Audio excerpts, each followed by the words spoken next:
Imaginez un instant que la quête incessante de bien-être et de pensée positive que la psychologie moderne nous propose, bien qu'animée de bonnes intentions, ne soit qu'une carte fragmentée, un guide qui ne révèle qu'une portion minuscule du vaste continent de votre être. Ressentez-vous parfois cette étrange dissonance, cette sensation que, malgré tous les efforts pour vous améliorer, pour contrôler vos émotions, pour atteindre le bonheur, quelque chose d'essentiel vous échappe? Cette angoisse existentielle, ce vide silencieux qui persiste même lorsque tout semble aller bien, est un écho que la psychologie de surface peine à capter. Elle ignore souvent que sous la mince croûte du conscient se cache un océan d'histoires, de blessures ancestrales, de contradictions internes et de potentiels inexplorés. C'est ici que le regard profond de Carl Jung, ce cartographe audacieux de l'âme humaine, devient non seulement pertinent, mais vital. Là où la psychologie contemporaine s'attache à démanteler les symptômes, Jung nous invite à explorer les racines profondes, les forces invisibles qui sculptent nos destins. Il ne propose pas une simple solution à vos anxiétés, mais une véritable plongée initiatique dans les strates les plus archaïques de votre psyché. Pour ceux qui se sentent fragmentés, tiraillés par des impulsions contradictoires, écrasés par le poids d'attentes irréalistes, ou simplement épuisés de lutter contre un ennemi intérieur invisible, cette exploration est un phare. Le sentiment d'épuisement mental face aux tentatives de forcer le changement de comportement tout en restant prisonnier de vieilles habitudes n'est pas un signe de faiblesse, mais un appel de votre centre, de ce soi, self, qui attend d'être intégré, un appel à redécouvrir votre mythe personnel, à donner un sens à la danse des ombres et des lumières. Ce que la psychologie moderne oublie souvent de vous dire, c'est que votre psyché n'est pas une page blanche sur laquelle vous écrivez librement, ni un simple système de récompense et de punition. C'est une forêt ancienne, habitée par des figures primordiales, les archétypes, qui se manifestent dans vos rêves, vos peurs les plus profondes, vos aspirations les plus secrètes et vos relations. Elle ignore que la douleur de l'isolement peut être un cri de l'âme, une invitation à une solitude féconde où se révèle la vérité de votre être. Elle ne voit pas toujours que l'anxiété n'est pas seulement un déséquilibre chimique, mais un messager symbolique, une boussole interne qui vous presse de changer de direction, de vous aligner avec votre essence. Nous allons nous aventurer au-delà des diagnostics superficiels et des techniques de gestion du stress pour toucher à des vérités psychologiques occultes, à ces contradictions internes et blessures émotionnelles inconscientes qui, une fois révélées, deviennent des portails vers une individuation profonde. Nous explorerons comment des concepts comme l'ombre, les archétypes, le processus d'individuation, la souffrance comme catalyseur et la libération par l'abandon du contrôle, bien que perçus comme des concepts complexes, sont en réalité des clés pratiques pour naviguer dans le labyrinthe de votre propre esprit. Ce n'est pas une quête de pensée positive, mais une invitation à embrasser l'entièreté de votre être, y compris ses recoins les plus sombres, pour restaurer cette unité psychique, pour établir un centre inébranlable. Préparez-vous à une virée contre-intuitive, à démanteler les récits superficiels que vous avez construits sur vous-même. Cette exploration est pour ceux qui recherchent une sagesse pratique pour gérer la vie, mais qui rejettent les solutions faciles et les promesses creuses. Elle est pour les introspectifs, les sensibles, ceux qui sont émotionnellement ou existentiellement inquiets et qui valorisent une réflexion profonde, une théorie avec une application concrète, une psychologie symbolique et une philosophie comme outil de transformation. Ce n'est pas une thérapie, mais une conversation intime avec les profondeurs de l'âme, un chemin pour accéder à des états de présence pleine, pour découvrir et vivre votre propre mythe personnel. Accompagnez-nous pour révéler 5 enseignements ancestraux, des vérités psychologiques que la psychologie moderne a souvent reléguées dans l'ombre, mais que Jung, avec sa clarté perçante, a ramené à la lumière. La psychologie moderne, dans sa quête, louable de rendre l'esprit humain intelligible et traitable, a parfois tendance à fragmenter l'individu, à isoler les problèmes pour mieux les résoudre. Elle cherche souvent à minimiser le négatif, à l'éliminer, à le réprimer, nous incitant à devenir une version améliorée de nous-mêmes, épurée de toute imperfection. Pourtant, c'est là que réside une erreur silencieuse qui sabote votre individuation, une armoire secrète que la lumière de la conscience refuse d'éclairer. Cette armoire, c'est l'ombre, un concept jungien d'une puissance déconcertante, souvent mal comprise, car elle n'est ni purement mauvaise, ni une entité à combattre. L'ombre, pour Jung, est la partie inconsciente de la personnalité qui contient les qualités refoulées, souvent perçues comme négatives, que l'ego conscient ne veut pas reconnaître en soi. Elle est le dépositaire de nos pulsions inavouées, de nos désirs inacceptables, de nos peurs primordiales, mais aussi, paradoxalement, de potentiels inexploités, de traits de génie étouffés par la conformité sociale. Le conflit interne naît précisément de cette tentative désespérée de cacher notre ombre, de la projeter sur autrui, de la nier avec acharnement. Vous reconnaissez-vous dans cette tension constante, cette fatigue de devoir maintenir une façade, une image idéalisée de vous-même qui ne supporte aucune fissure, cette anxiété de ne pas correspondre à vos propres attentes d'autocontrôle, ce sentiment d'être piégé par un ennemi intérieur que vous ne parvenez pas à cerner, est souvent la voix de votre ombre, non pas pour vous détruire, mais pour être entendu. La psychologie moderne vous suggère parfois de vous débarrasser de vos défauts, de penser positivement pour chasser les pensées sombres. Jung, lui, propose une virée contre-intuitive.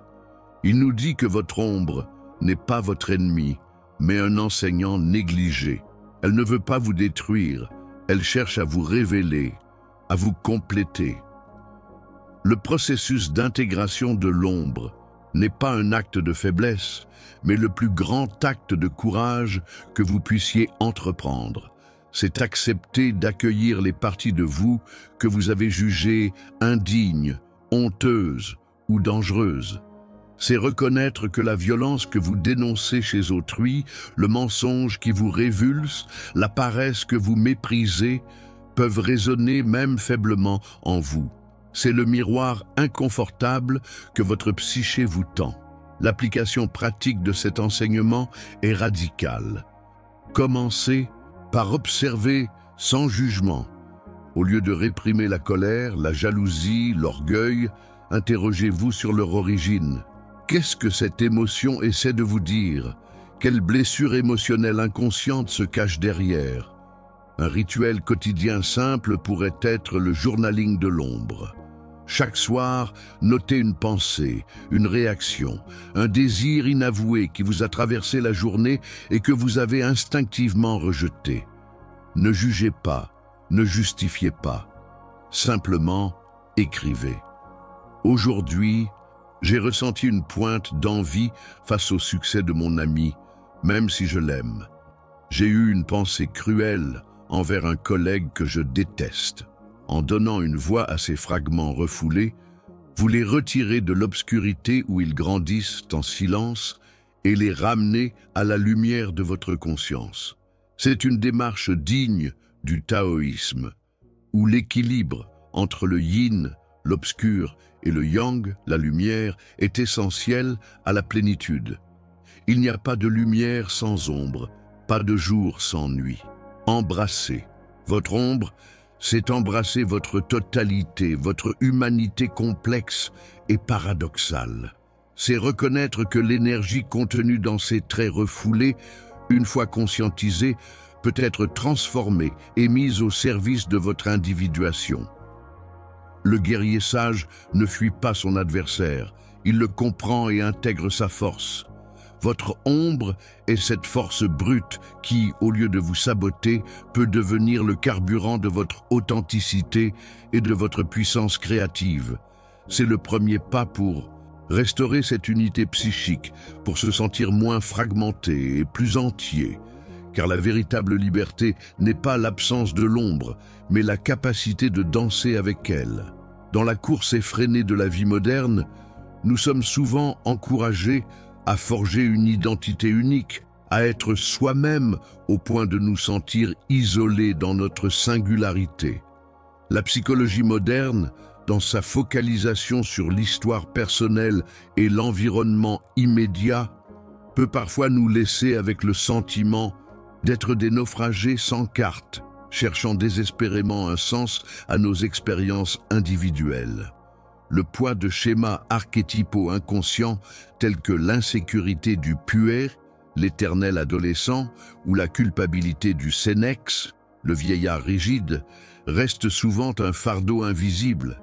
Mais Carl Jung nous révèle une vérité profondément libératrice et pourtant contre-intuitive. Votre vie n'est pas seulement votre histoire personnelle, elle est déjà un mythe, un chapitre unique dans le grand livre de l'humanité, et en comprendre les archétypes, c'est en dévoiler le sens caché. Le concept jungien d'archétype est le deuxième pilier que la psychologie de surface peine à saisir. Loin d'être de simples stéréotypes, les archétypes sont des motifs universels et primordiaux, des images collectives qui résident dans l'inconscient collectif, hérité de nos ancêtres. Ils sont des forces psychiques qui modèlent nos expériences, nos relations, nos rêves et même nos destinées. Le héros, l'amant, le sage, l'orphelin, le rebelle, le soignant, le créateur, le destructeur, ces figures ne sont pas que des personnages de contes de fées, elles sont des modèles énergétiques qui s'activent en nous et à travers nous. La douleur de se sentir perdu, sans but, déconnecté d'une narration plus vaste, est précisément l'angoisse de ne pas reconnaître le mythe qui se déroule déjà en vous. Cette quête de sens, cette nécessité archétypale de retrouver un ordre et une appartenance, est constamment à me frustrer lorsque l'on ne regarde qu'à la surface des événements.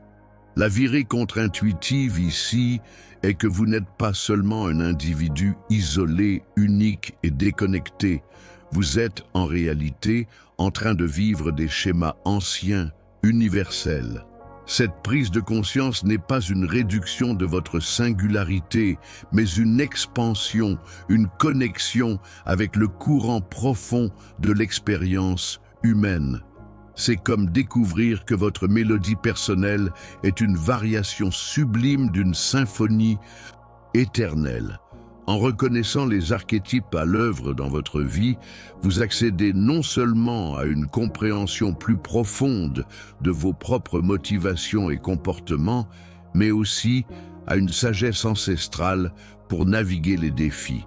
Par exemple, comprendre l'archétype du maire blessé peut éclairer vos schémas relationnels, ou l'archétype du héros peut donner un sens à vos épreuves comme des étapes initiatiques.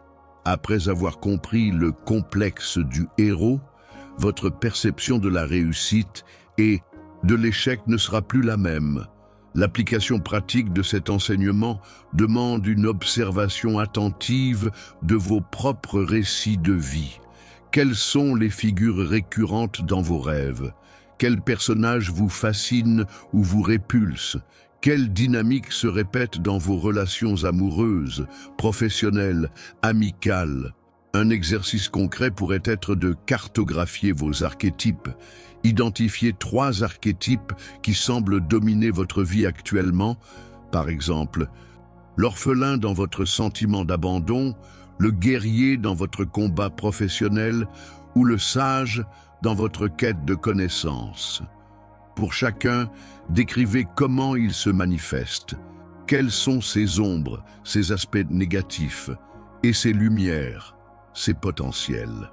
Cela vous permet de reconnaître et d'honorer vos émotions profondes sans les réprimer, de comprendre pourquoi vous vous sentez parfois fragmenté, comme si des parties de vous ne se connectaient pas. C'est une approche qui résonne avec la sagesse du stoïcisme, non pas dans le sens d'un destin rigide, mais dans l'acceptation de votre dharma, de votre rôle unique dans le grand théâtre de l'existence. Comprendre votre archétype, c'est accepter votre place dans le cosmos. Trouver une sorte de paix dans le fait que vos luttes sont aussi les luttes de l'humanité et que vos triomphes sont des échos de la victoire du héros éternel. Cela apporte une validation profonde. Vous n'êtes pas fou de ressentir que votre esprit vous bloque. C'est votre archétype inférieur qui parle, attendant d'être intégré. En embrassant cette vérité, vous commencez à tisser votre propre mythe personnel, à donner un sens plus grand à votre voyage, à cultiver une équanimité face aux événements imprévisibles et à trouver inspiration et clarté dans les figures qui ont guidé l'humanité depuis des millénaires. La psychologie moderne, souvent sous l'influence d'une culture obsédée par la performance et la perfection, nous pousse à une quête incessante de l'idéal. Nous sommes encouragés à résoudre nos failles, à effacer nos défauts, à maîtriser nos émotions pour atteindre un état de bonheur linéaire et ininterrompu.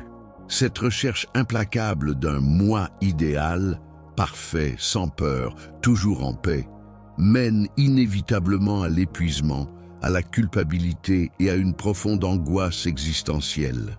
Le désir implicite de notre public de restaurer l'unité psychique, de devenir entier, est ici frustré par cette injonction à la perfection. Car la véritable totalité ne réside pas dans l'élimination des contradictions, mais dans leur intégration. Carl Jung, avec son concept d'individuation, propose une voie radicalement différente. Une vérité que la psychologie moderne a du mal à pleinement embrasser. Le chemin vers l'intégralité n'est pas une ligne droite vers la perfection, mais un voyage paradoxal d'intégration. L'individuation est le processus psychologique par lequel un être humain devient un individu entier, c'est-à-dire une personne distincte, unifiée et indivisible. Ce n'est pas une recherche de la perfection, mais de la complétude. La vraie liberté du moi n'est pas l'absence de conflits, mais la capacité de les contenir, de les transcender, de les transformer. L'épuisement mental que vous ressentez en tentant de forcer des changements de comportement sans vous sentir libéré est le symptôme de cette lutte contre votre propre nature paradoxale. La peur de ne pas correspondre aux propres attentes, la difficulté à ralentir le flux incessant de pensées intrusives sont des manifestations de cette volonté de contrôler l'incontrôlable, de lisser les aspérités de l'être. La virée contre-intuitive de l'individuation réside dans l'acceptation que la totalité embrasse les opposés. Pour Jung, le soi, self, cette instance centrale et totalisante de la psyché, est unitaire parce qu'il contient toutes les contradictions, lumière et ombre, masculin et féminin, anima, animus, raison et intuition, bien et mal. C'est la figure du guérisseur blessé qui illustre ce paradoxe. C'est souvent de nos propres blessures et imperfections que naît notre capacité la plus profonde à aider les autres ou à nous comprendre nous-mêmes. Ce n'est pas l'absence de souffrance qui mène à la sagesse, mais la confrontation courageuse avec le chaos interne, avec l'acceptation de nos propres limites. Toute angoisse est un message symbolique de l'inconscient, nous dit-on, un appel à regarder au-delà de la surface. L'application pratique de cette perspective est de cultiver une tolérance au paradoxe. Au lieu de choisir entre deux extrêmes qui vous déchirent, apprenez à les maintenir en tension. Par exemple, si vous vous sentez à la fois très ambitieux et profondément paresseux, au lieu de vous juger ou de choisir un camp, observez ces deux forces. Quelle est la sagesse contenue dans votre paresse? Quel est le message de votre ambition? Un exercice simple pourrait être la méditation des contraires. Visualisez vos qualités opposées, force et vulnérabilité, générosité et égoïsme, et imaginez-les coexister en vous, comme le yin et le yang. Explorez ce que signifie vivre avec ces contradictions plutôt que de les résoudre. Permettez à la croissance de naître de cette tension. Cela permet de reconnaître et d'honorer les émotions profondes, sans les réprimer, ni s'identifier aveuglément à elles. Cette approche résonne avec la volonté de puissance de Nietzsche, non pas comme une soif de domination externe, mais comme une force interne de dépassement de soi, d'intégration de toutes les expériences, y compris la souffrance, pour devenir qui vous êtes. Pour Nietzsche, la vie est un processus continu de devenir, et la grandeur réside dans la capacité à embrasser l'éternel retour du même, à vouloir ce qui est, y compris ses contradictions. C'est également en harmonie avec le taoïsme, où le wu-wei, non-agir, n'est pas passivité, mais une action alignée avec le flux naturel de l'univers, une acceptation que le chemin lui-même est la destination et que l'équilibre est dynamique, jamais statique. L'ego spirituel, cette illusion la plus difficile à abandonner, est précisément la tentative de perfectionner le soi idéal. L'individuation, au contraire, vous invite à abandonner cette quête pour embrasser votre nature imparfaite mais entière, à trouver la clarté de votre propre centre, self, non pas en le forçant, mais en le laissant émerger de l'intégration de toutes les parts de vous-même. Nous avons voyagé au-delà des vérités superficielles que la psychologie moderne tend à privilégier, pour plonger dans les profondeurs insoupçonnées de la psyché humaine, guidée par la lumière singulière de Carl Jung. Nous avons commencé par démasquer l'erreur silencieuse qui sabote votre individuation. La répression de l'ombre, non pas une entité maléfique, mais un enseignant négligé qui, une fois intégré, révèle une puissance et une authenticité inouïes. Puis nous avons exploré comment votre vie est déjà un mythe, tissé de motifs archétypaux universels, offrant un sens profond et une validation au-delà de l'isolement individuel. Et enfin, nous avons compris que le chemin de l'individuation n'est pas une quête de perfection, mais une odyssée paradoxale vers la complétude, embrassant les contradictions pour devenir entier.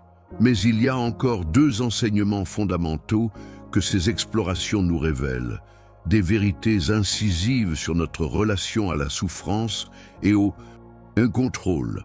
Le quatrième enseignement ancestral, souvent occulté par notre aversion moderne à la douleur, est celui-ci. Votre souffrance est un appel à la conscience. La psychologie contemporaine s'efforce souvent d'éliminer la souffrance, de la diagnostiquer comme une pathologie à éradiquer. Pourtant, Jung, comme les stoïciens ou les maîtres zen, percevait la douleur, la crise, l'angoisse comme des messagers essentiels de l'inconscient. Ce vide qui appelle, cette anxiété qui vous ronge, cette sensation de burn-out ne sont pas des échecs, mais des signaux puissants que votre âme aspire à une transformation. La souffrance est le feu alchimique qui purifie l'ego et révèle le soi. Elle est le point de friction nécessaire à la croissance. La zone de tension où de nouvelles perceptions peuvent naître. Refuser la souffrance, c'est refuser une part cruciale de votre processus d'individuation.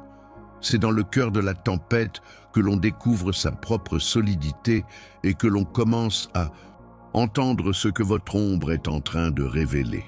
Le cinquième enseignement, profondément lié au précédent, est la virée la plus contre-intuitive de toutes. Le véritable contrôle ne vient pas de la maîtrise rigide des événements extérieurs, mais de l'abandon de l'illusion de ce contrôle. C'est l'essence même de l'amor fati stoïcien, l'amour de son destin, et du wu-wei taoïste, le non-agir ou l'action sans effort. Dans un monde qui nous exhorte à prendre le contrôle, à gérer chaque aspect de notre vie, cette idée peut sembler déstabilisante. Mais l'épuisement de tenter de contrôler des situations externes pour contenir un chaos interne est la preuve que cette stratégie est vouée à l'échec. Plus vous vous agrippez à vouloir que le monde soit comme vous le souhaitez, moins vous vous sentez libre et en paix.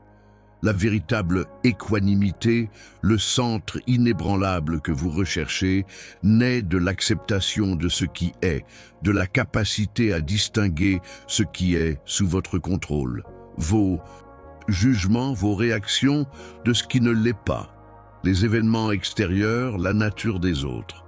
C'est alors, et seulement alors, que la volonté de puissance nietzschéenne se manifeste non pas comme domination, mais comme maîtrise de soi, comme la capacité de devenir celui que vous êtes en acceptant toutes les facettes de l'existence. Ces 5 enseignements ancestraux, l'ombre comme guide, la vie comme mythe archétypal, l'individuation par le paradoxe, la souffrance comme catalyseur et le lâcher-prise comme chemin vers le vrai contrôle, ne sont pas des aphorismes de surface. Ils sont des fondations pour une vie plus pleine, plus authentique et profondément connectée à la sagesse éternelle. Ils vous invitent à un alignement, à une harmonie avec le Tao, un logos qui sous-tend toute existence. Ils vous offrent des pratiques quotidiennes simples, comme des rituels de journaling jungien ou la méditation taoïste, pour cultiver cette quiétude orientale et cette sagesse pratique. La psychologie moderne ne vous dit pas cela parce qu'elle n'a pas toujours les outils ou la perspective pour regarder si loin dans les profondeurs de l'âme, pour accepter la complexité et la non-linéarité du processus humain. Mais votre quête de clarté sur vos émotions et vos schémas mentaux, votre rejet des solutions superficielles, sont la preuve que vous êtes prêt à embrasser cette vérité plus vaste. Et ainsi, nous clôturons ce chapitre d'exploration, non pas avec des réponses définitives, car l'âme humaine ne se laisse jamais enfermer dans des formules, mais avec des invitations à ressentir la résonance de ces vérités archaïques dans les profondeurs de votre propre être. Le chemin de l'individuation n'est pas un sprint, mais une marche lente et délibérée à travers un paysage intérieur en constante évolution. Un paysage où le silence intérieur devient une boussole fiable et où chaque pas vous rapproche de votre self authentique. C'est un processus continu d'intégration, de métanoïa, un changement radical de perspective qui ne finit jamais vraiment, car la vie elle-même est une perpétuelle révélation. La clarté, la paix, l'alignement que vous recherchez ne sont pas des destinations à atteindre par un effort forcé, mais des états d'être qui émergent naturellement lorsque vous cessez de lutter contre votre propre nature. Chaque angoisse de TDAH, chaque moment de burn-out, chaque nuit d'insomnie, chaque sensation de vide spirituel, même après avoir cherché la productivité, n'est pas un signe d'échec, mais une occasion unique de regarder au-delà, de sonder les profondeurs de votre conscience. Le courage ne réside pas dans l'absence de peur, mais dans la volonté d'affronter l'ombre, d'embrasser les paradoxes, d'accueillir la souffrance comme une partie essentielle de votre voyage. Ce que la psychologie moderne ne vous dit pas, c'est que la force la plus grande est la capacité de lâcher prise, de faire confiance au flux, de s'aligner avec le grand Tao de l'existence. c'est de comprendre que la quête de la totalité est une danse entre le connu et l'inconnu, entre le conscient et l'inconscient. Vous n'êtes pas perdu, vous êtes simplement en train de vous défaire des illusions qui vous ont défini pendant des années. Chaque jour est une opportunité de se rapprocher de votre centre, d'observer votre propre inconscient sans jugement, de laisser votre âme changer de direction.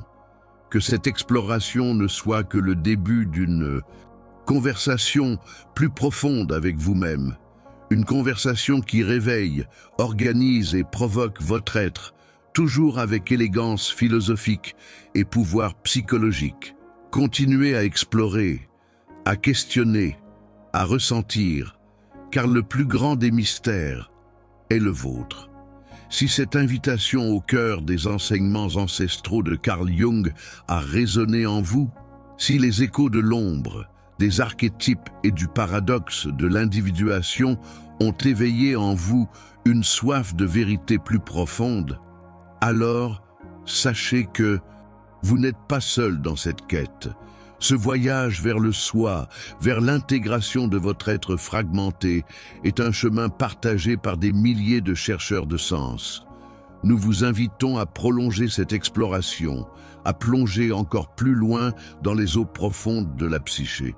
Pour ceux qui désirent une clarté authentique sur leurs émotions et leurs schémas mentaux, pour ceux qui refusent les solutions faciles et les promesses creuses, notre communauté est un refuge. Partagez dans les commentaires ci-dessous quelle vérité révélée par Jung a le plus résonné en vous aujourd'hui. Quelle contradiction interne êtes-vous prêt à embrasser? Quelle partie de votre ombre est prête à être écoutée? Votre perspective enrichit ce dialogue essentiel. Si cette exploration du non-dit de la psychologie moderne vous a apporté une nouvelle lumière, joignez-vous à notre communauté.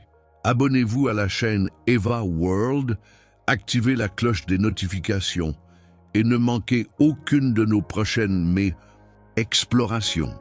Ensemble, nous pouvons continuer à déchiffrer les cartes du labyrinthe intérieur, à trouver la sagesse pratique dans les profondeurs de la philosophie et de la psychologie, et à naviguer avec plus de conscience les mystères de notre existence. Votre voyage ne fait que commencer.